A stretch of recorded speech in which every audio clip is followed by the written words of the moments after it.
Hello and welcome to the second ever week of Rocket Launch Sports Picks. My name's Jonathan. It is such a joy to come to you live as always. We got 1 week in the book of Rocket Launch Sports Picks. And before we get to anything, I just want to celebrate the week and give a big thank you to our first 6 subscribers. And I really mean this. I'm not just someone trying to just be nice here. This is the part of me that realizes that every page that has 100 subscribers, 1,000, 1 million, 7 million, 10 million, you name it, always starts with the first 6.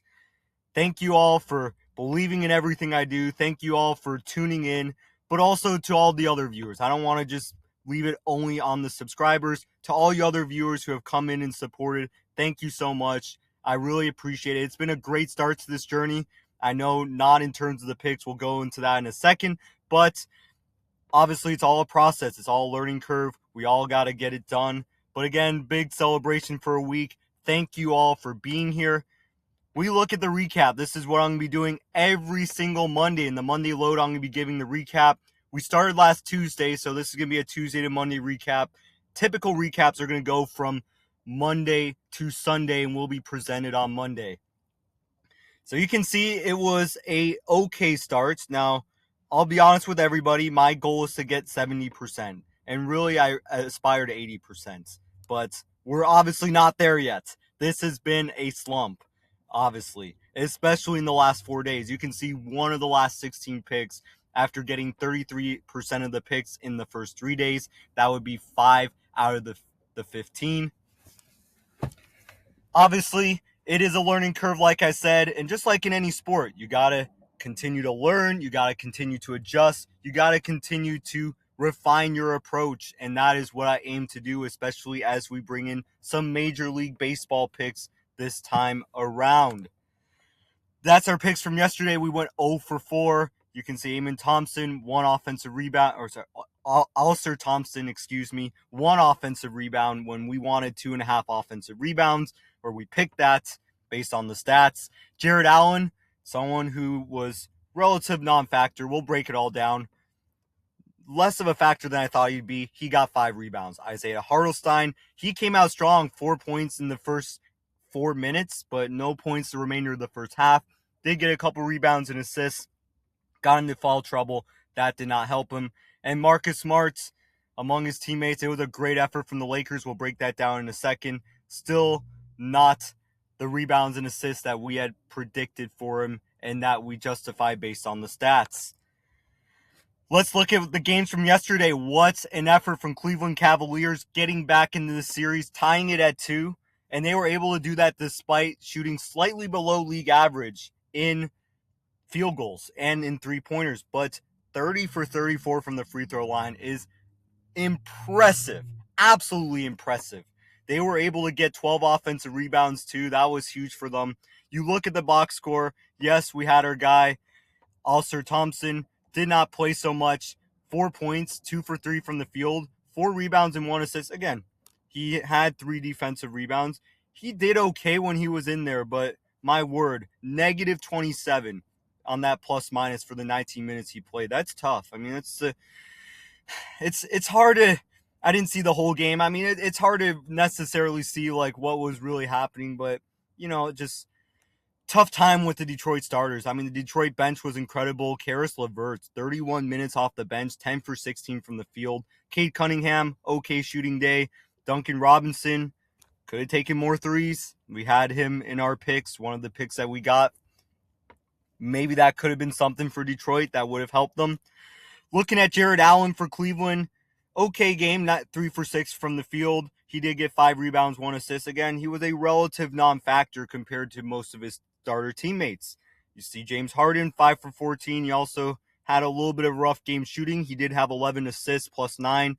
But Donovan Mitchell really stepped up. I mean, he was the storyline, 43 points, plus 28 out there. Cleveland bench, again, very concerning. You can see relative lack of production, only 19 bench points, but still, the fact that they went 30 for 34 from the line, that's the storyline that helped them even up this series. On to the Western Conference. The Oklahoma City Thunder have swept their first 2 rounds of the postseason 8-0 in this postseason. This was probably the biggest fight they had to put on. That last 5 minutes of the Lakers game was absolutely thrilling. The Lakers gave them everything they had. They played like their lives depend on it, and it was beautiful to see. Both teams shot over 50% from the field, 35% from three, which is very close to league average, and relatively even from the free throw line. Both teams over 80%, 24, 27 attempts. And also quite even in the rebound. I mean, a lot of aspects of this game were very even. The teams relatively mirrored each other, but it was just Oklahoma City that had those last shots. Isaiah Hartenstein was much more of a factor in the last 1.5 quarters than anything. He actually played a pretty good game. 10 rebounds overall. I mean, he had only 4 rebounds total in the first half. Actually, 3 rebounds, I believe, and he got 7 in the second half. He got some big boards. 2 for 4 from the field, not bad. SGA, 35 points, 12 for 15 from the line. He was attacking. A lot of conversation about the refs giving him calls, and I do agree. I think the refs are being relatively lenient with Shai Gilgeous-Alexander, SGA. I think they are giving him a bit too many calls, but that can be a conversation for another time. AJ Mitchell, tremendous performance, 12 for 19 from the field, 28 points. They also got some significant production from the bench. Oklahoma City is playing 9 to 10 deep. You do love to see that, and that's going to continue to play in their favor as they go into the Western Conference Finals against the winner of the San Antonio-Minnesota series. Marcus Smart, someone we wanted to have over 7.5 rebounds, didn't quite happen. Didn't quite happen for him. Or actually, I believe it was rebounds and assists. But either way, I mean, it was just tough day for Marcus Smart, 2 for 8 from the field. I mean, he did have a +5 out there. I mean, despite turning the ball over 6 times. That's the thing. Like, sometimes you got to realize you're out there with 4 other guys. Plus minus doesn't really tell you the whole story. It was a rough game for him. Rui Hachimura, who made that and-1 from the three-point line late in the game to really propel the Lakers to have a chance in the dying minutes. 9 for 15 from the field. Love to see it. LeBron James put the team on his back. You know, he was able to go 8 for 18. Solid field goals. 6 for 8 from the line. 12 rebounds. Love to see that from him. But overall, tough loss for the Lakers. Tough way to go out. It was just a rough end to the year. And for Luka Doncic, who's been really often injured, this was the concern the Mavericks had. I mean, not to justify Nico Harrison doing what he did, but still, he just seems overly injury prone. Let's see what that's going to mean in future seasons. We can talk more about that another time. We look at our playoff picks for today. We got the Game 5 in San Antonio. Big game for both of these teams. We're going to talk about Terrence Shannon Jr. because he is someone who has gotten much more minutes in this postseason, and he is stepping up. We got him going over 11.5 points, rebounds, and assists. And then we got Stephon Castle, over 2.5 turnovers. We'll talk about that too. Welcome to the MLB picks. For those of us baseball fans, I know some people love basketball and baseball. Some people don't. But if we got Major League Baseball fans here, this is the first day of Major League Baseball picks. What I like to do is I like to find one starting pitcher, make a pick for a starting pitcher, make a pick for a hitter, and then maybe I'll pick someone to have a home run, to steal bases, to get a save. We usually like a little miscellaneous pick. So we'll break down Shane McClanahan. He's making a very solid comeback from his Tommy John surgery. Nolan Shanuel, someone who was a very interesting story because he got called up 6 weeks after being drafted. It was the quickest call up from a position player in, I believe, 40 years from that point in 2023. He's picked to go over 2.5 hits, runs, and RBI.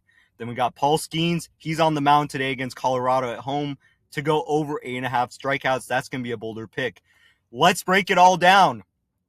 Terrence Shannon Jr. going over 11.5 points, rebounds, and assists throughout the whole game is something he's done in 8 of his last 10 of his last 20. So more of a recent trend. You can see the left-hand side of that chart there in the middle. Not so much of this. And then you can see again against the San Antonio Spurs, he's done it in 3 of his last 4. I mean, that's the 4 games of the series right there. So 3 of the 4 games of the series, he's been able to do it.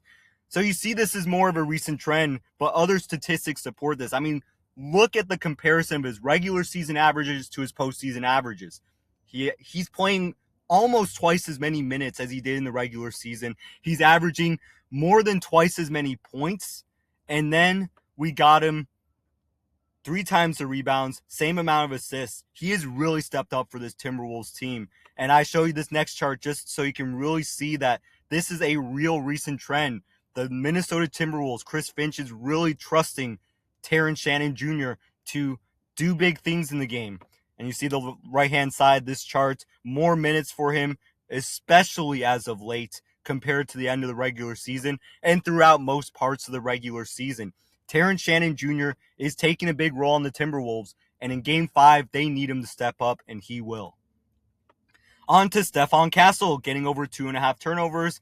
We had one prop on turnovers a few days ago with James Harden. Didn't quite go so well. I wanted to try it again and really do the research. Stephon Castle has turned the ball over 3 or more times in 6 of his last 10 games. That also includes 14 of his last 20. You can see it's a relatively strong recent trend and even a previous trend in this last 20 charts. Head-to-head against Minnesota, he's done it in 5 out of 10, including 2 of the 4 games in the series. But you can see in Game 2 and Game 3 of the series, he's had quite a bit of turnovers. Even one game in the regular season, 7 turnovers against Minnesota. You can see in the middle of that chart there to the right. But then you look at the entire season. He has turned the ball over 3 or more times in almost 60% of the games, 46 of the 78. Minnesota is 10th in the NBA in forcing turnovers. A lot of these factors are going into this pick here today for Stephon Castle. You know, he's probably still going to play a pretty good game, but he's an aggressive player. I saw him play here in Houston in the national championship when he's with UConn. He is a very aggressive player, but we know with all aggressive players, they are bound to make some mistakes, turn the ball over, lose the ball on the dribble, make a couple errant passes here and there. That's what you see with Stephon Castle. He's expected to turn the ball over 3 or more times here in this Game 5 in San Antonio. On to baseball. A very interesting story with Shane McClanahan, who's having really his first real season since 2023. He pitched a little bit of 2024 before hurting his elbow, but he was a Cy Young Award winner. He is a key aspect to the resurgence of the Tampa Bay Rays, obviously alongside getting their stadium back. In his last 3 starts, now not great teams, Minnesota, San Francisco there, he's allowed 0 earned runs, but he did pitch last week against Toronto in Toronto and shut them down in Toronto. So there they are. They're going to play in Tampa here today. But you can see before that, I mean, he was getting back into it. He did allow 4 earned runs against the Pirates. He has a 2.60 ERA on the season. But the thing we got to look at is the matchup against some of these hitters. I do have a whole compilation of the stats of the so far in this season for the Toronto hitters. Vlad Guerrero is hitting 300. You can see some pretty high averages. Miles Straw, not a qualifying sample size, but he still has a 303 average when he's in. He's a left-handed hitter. He's probably going to be in the lineup. Pinago, 29 at-bats. He's a relatively new player, but he's got a high average when he does hits. Dalton Varsho, a left-handed hitter, will probably be in 257, not terrible. And also, we got, where's Ernie Clement? He's right there in the middle of the chart, 290 average in a very solid sample of at-bats. Even Okamoto, 10 home runs. Toronto's lineup, these defending American League champions still have firepower in the lineup.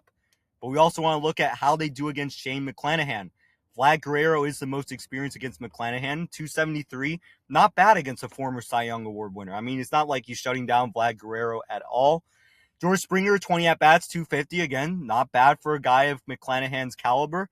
Okamoto did go 1 for 2 in last week's game with Shane McClanahan in there when he gave up 0 earned runs. So you can see you got some hitters. Dalton Varsho has a hit. He's 1 for 3 against him. So you got some hitters who can hit against Shane McClanahan. But we also want to look at the Blue Jays as a team. They are 9th in the MLB in batting average. So there's no problem with them getting hits and getting runners on base. They're just not getting the timely hits, or they're not getting the timely home runs. They are 24th in the league in runs scored. So I just don't want us to be fooled by the fact that Toronto has not scored an incredible amount of runs this year, because they still got the power in the lineup. Shane McClanahan coming off a scoreless inning streak, 3 consecutive starts of 0 earned runs.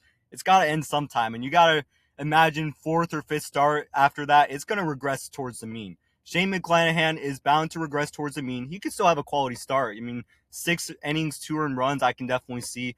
But he is a good pick to go over 1.5 earned runs. Nolan Schanuel, again, a guy who's been very consistent throughout his major league career that started very shortly after his college career. I mean, imagine you play college one spring back in 2023, and then by the time September comes around, you're in the major leagues. Nolan Schanuel has adapted to the major league game quite quickly, and he is bound to go over 2.5 hits, runs, and RBIs. You can see that Nolan Schanuel's done it in one of his last 5, one of his last 10, and 5 of his last 20. So these charts not really supporting that too much, but we got to look at the matchup, and the matchup is where we're going to make the argument of Nolan Schanuel. First thing before we get to the matchup, he is 3 games removed from an 11-game hitting streak. If you see that whole block of green on this chart, this is his hits by game. He had an 11-game hitting streak. He had multiple hits in 4 of those 11 games. He's coming off a game where he had multiple hits. He did it in 2 of his last 7 against Cleveland. This dates back to last year and in 2024. But we look at today's starter. Today's starter, Slade Cecconi, started off with the Diamondbacks. You know, he was a first-round pick in 2020 to the Diamondbacks. He contributed in some ways to their World Series season towards the end. But he got traded to Cleveland for Josh Naylor. And since coming to Cleveland, he has not been that great. 4.3 last year. Again, not horrible for a 23-start sample, but he's off to a rough start. 6.13 on this season, and he also has a 5.23 in his career. Nolan Schanuel, in the game against Cleveland last year, went 3 for 4 against Slade Cecconi. You can see 4 at-bats, 750 average. That's 3 for 4. Nolan Schanuel can hit against Slade Cecconi. He's shown it. And Slade Cecconi, again, he's having a rough time right now. I mean, I don't think he's that great of a pitcher overall. He does have the upside of maybe like a solid 4 or 5 when he's at his best. He can put in some solid starts, but overall, Slade Cecconi, not a solid pitcher. Nolan Schanuel's got a good matchup. Slade's the righty. Nolan Schanuel's a left-handed hitter. This is a good day for Nolan Schanuel to really help the Angels be the consistent player that he's been with his 257 average. He is bound to go over 2.5 hits, runs, and RBI. Last but not least, the reigning NL Cy Young Award winner, Paul Skeens, is on the hill today. He has been very exciting lately. Obviously, there was the gaffe in the opening day when the center fielder couldn't catch the ball. I mean, O'Neal Cruz, he was learning. It was tough to see, but he has been tremendous since then. And he is bound to go over 8.5 strikeouts. Now, this is a bolder pick. I will show you the betting odds towards the end. He's done it in 1 out of 5.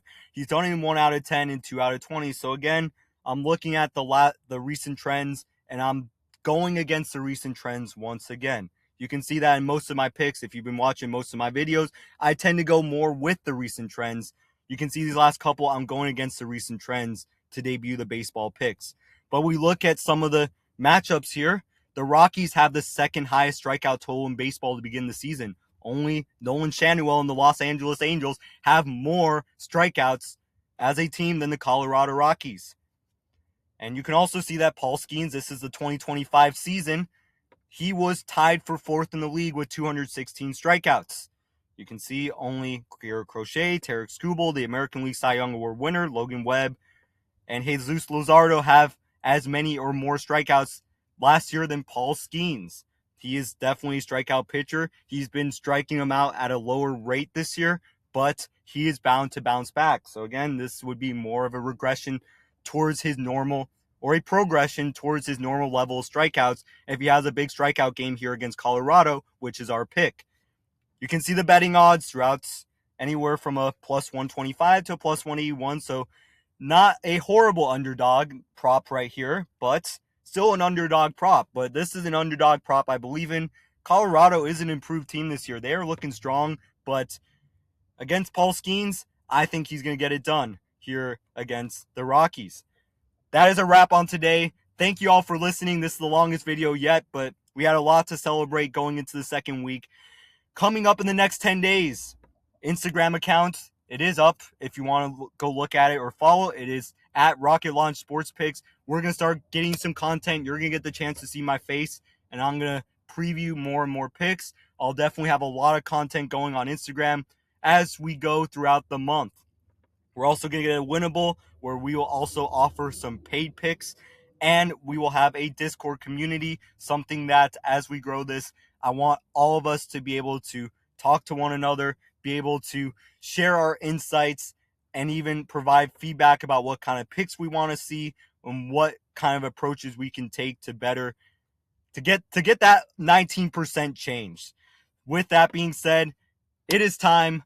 5 picks today, Major League Baseball, NBA playoffs. We got exciting action in sports today. Let's have an amazing Tuesday. Let's crush it. I will see you on here tomorrow.